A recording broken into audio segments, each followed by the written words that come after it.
It is not generally known that my next guest has been both a choir boy and, for 1 year only, a probationary priest, and the fact that he was a priest for just a year perhaps suggests something catastrophic happened at the end of that year. To find out, will you please welcome Mr. Kenny Everett.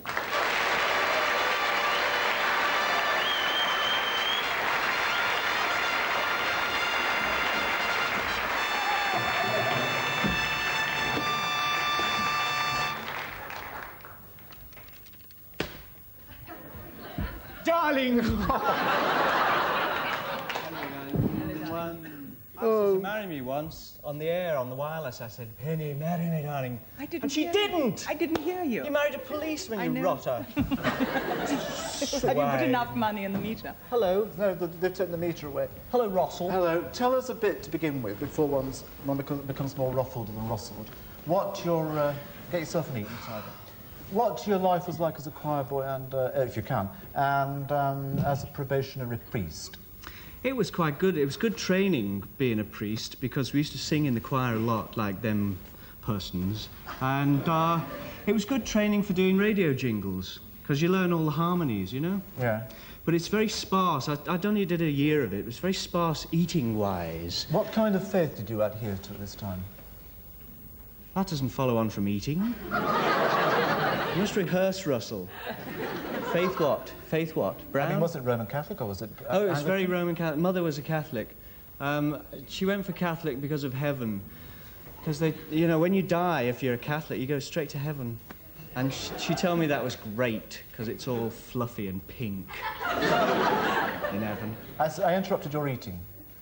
Oh, yeah, well, it was just that we used to starve in the priest training college, because if you starve, you get closer to God because you're on the verge of death. Do you want to take your ruff off?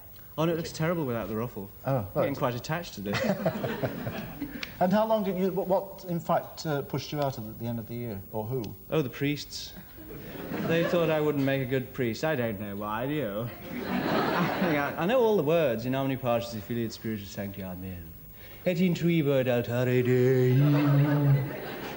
All that stuff. Bit of echo when this goes out. Oh, it's live. Oh, It's God. live, it's live. Oh, God. And this goes out. Now, you've, since that time, done a myriad things. I mean, jumped on to Radio Caroline. Was it Caroline? Yes. No, it's the 1/4 of a mile away. What? Radio London. No. I mean, were you a pirate? Yes, Radio London. Oh, Radio London. Yeah. But eventually, let's skip all the rest of your life. I mean, we're not going through it down memory lane. That's it. Go on, push me over the edge. You're so near to the edge, you don't take an awful lot of pushing.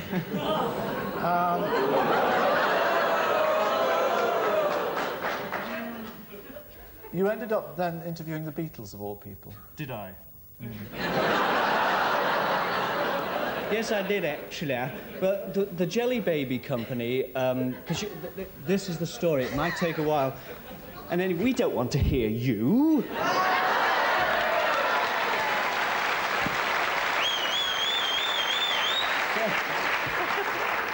Russell, they love you. They love you.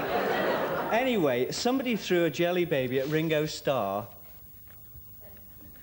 Oh, all right, there. He gets very peculiar. Well, he is very peculiar. Somebody threw a Jelly Baby at Ringo Starr one day, and he picked it up and ate it on stage. So the Jelly Baby Company, of course, thought this is a good trick. We'll send Everett round the States with them on behalf of Jelly Baby Company Limited. Oh, your microphone is detached. Yes. If this one's the microphone, what does that one do? That echo. That's effect. What is the this echo. for? That's the echo. Stereo.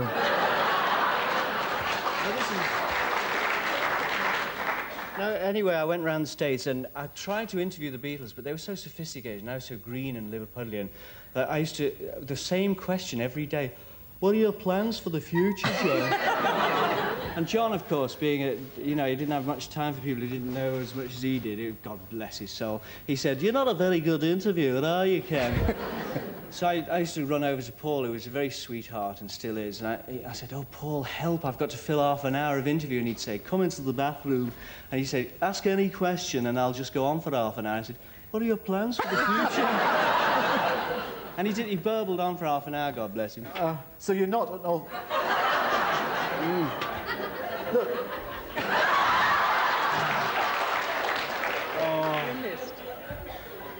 what, I think you're great. You're lovely yourself.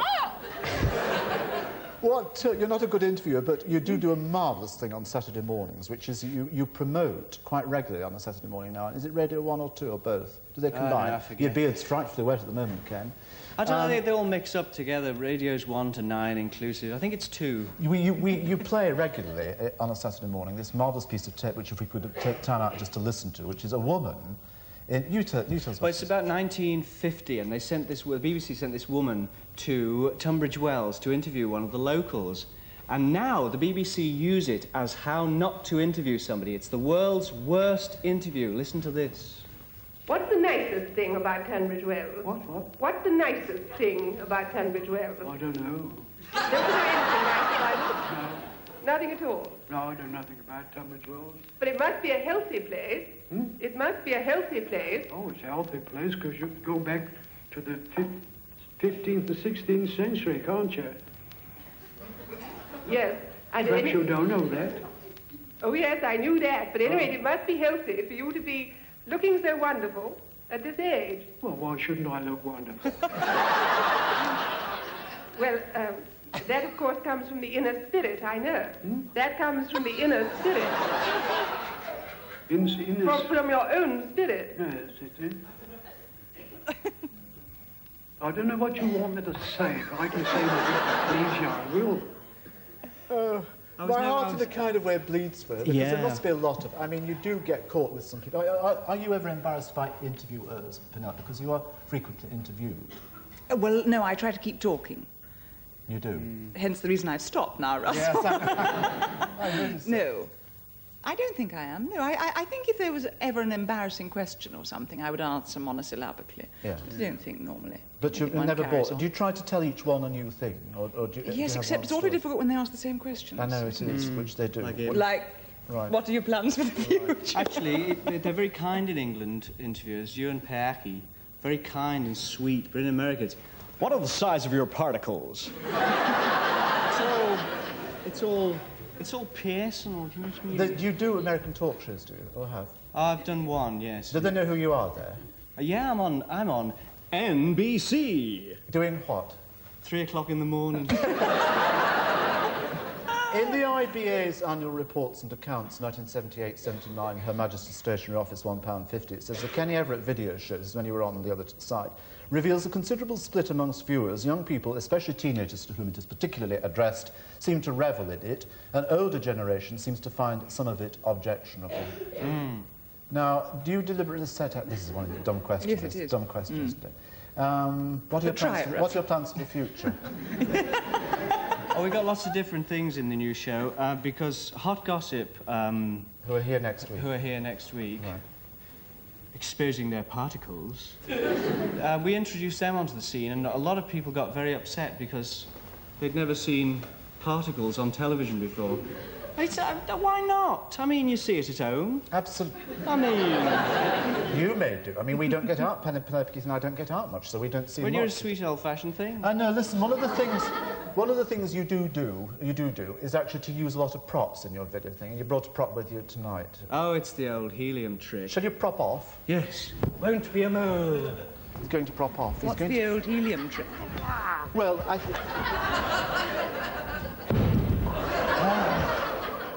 This is a great party trick which you should never try at parties. Extremely dangerous, but I'm all right because the BBC are always trying to get rid of me. So they don't matter. It's all right, dear one. It's your mic. Sorry. Terribly sorry. Oh, it's not working anymore. Sorry. Now, this stuff, you're all right. stand She's back. quite nervous about Yes, this. I am, very. it makes your throat go peculiar.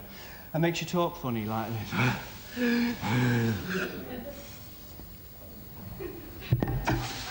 You ought to try it, Russell. It makes you... Have a go. You'll love it, man. Big, deep breaths. Go on. Big, deep breaths. I don't know whether you're talking or not.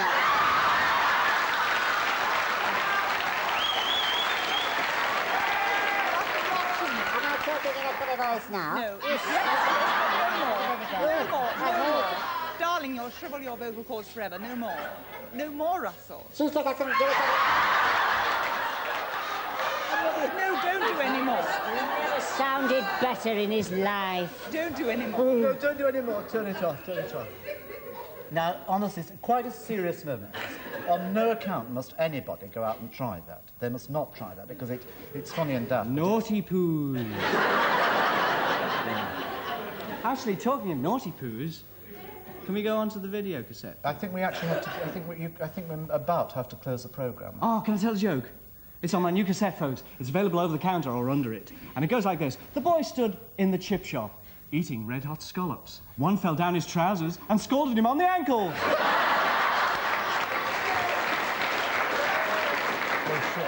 Missed his bollocks completely.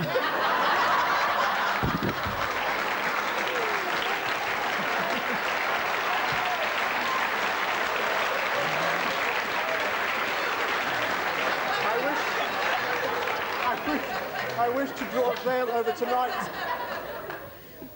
Oh, you must try it. No, with you're not. fabulous. She's not. I wish to bring to a close tonight's anarchic half hour. Thank you very much for watching us. We'll see you on Thursday in Manchester and here next Tuesday. Good night, goodbye. Thank you.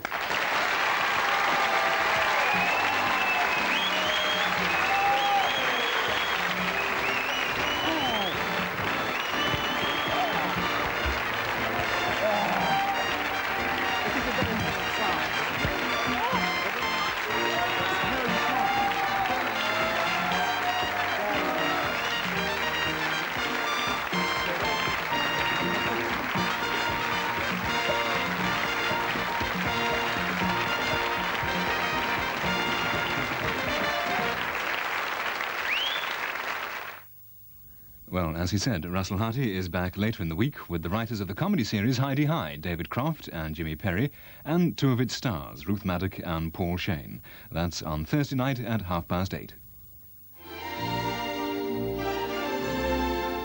There's a feast of music to celebrate Christmas on BBC Two.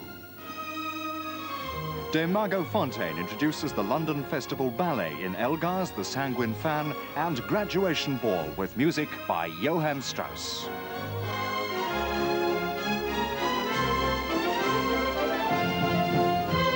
The New York City Ballet performed George Balanchine's Jewels with music by Fauré, Stravinsky and Tchaikovsky.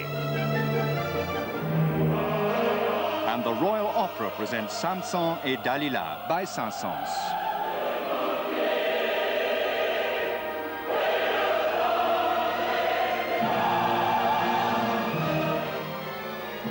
A feast of music to celebrate Christmas on BBC Two.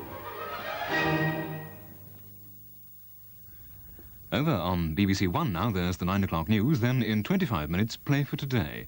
Richard Briers portrays Captain Jack Broom as he reflects agonizingly on his part in a Second World War tragedy, PQ-17. On 2, in 3/4 of an hour, the reggae poet Linton Kwesi Johnson captures the richness and variety of Caribbean art at the time of the Carifesta in Barbados. Now, music with Georgie Fame, joined by the jazz singer Annie Ross.